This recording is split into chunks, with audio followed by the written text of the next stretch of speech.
अस्सलामुअलैकुम, आप देख रहे हैं होराइजन न्यूज़ HD। खबर शामिल करते हैं साहिवाल से। साहिवाल के नवाही गांव 92/6 में इंटरनेशनल कबड्डी टाकरा मुनक्किद किया गया, जिसमें कबड्डी प्लेयर शफीक चिश्ती और मलिक बिन्यामीन के टीमों के दरमियान कांटेदार मुकाबला हुआ। कबड्डी मैच के मेहमान खुसूसी कमिश्नर साहिवाल डिवीजन अली बहादुर काजी, जबकि मेहमान एजाज MPA मलिक मोहम्मद अरशद, जिले chairman overseas Pakistani commission Zahid Iqbal Chaudhry और सदर पैमरा नईम शेख थे।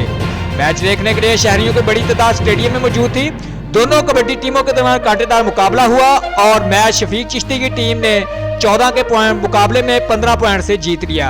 इस मौका पर कमिश्नर साहिवाल डिवीजन का कहना था कि कोरोना के बाद ग्राउंड वीरान हो गए थे, लेकिन अब कोरोना का दबाव कम होने के बाद दोबारा खेलों की सरगर्मियों का आगाज कर दिया गया है। कबड्डी के ऐसे मुकाबले जारी रहने चाहिए ताकि लोगों को बेहतर और सेहतमंद सरगर्मियों को देखने का मौका मिलता रहे।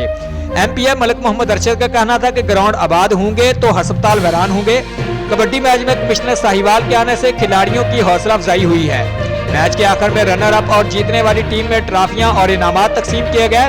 कबड्डी मैच के ऑर्गेनाइजर मोहम्मद उस्मान, चौधरी वारिस अली, अली रजा, शाहद जट, सैयद हारिस शाह गिलानी और गुलफाम हैदर कुरैशी थे। रिपोर्ट महबूब चौधरी, सरपरस्त आला होराइजन न्यूज़ HD।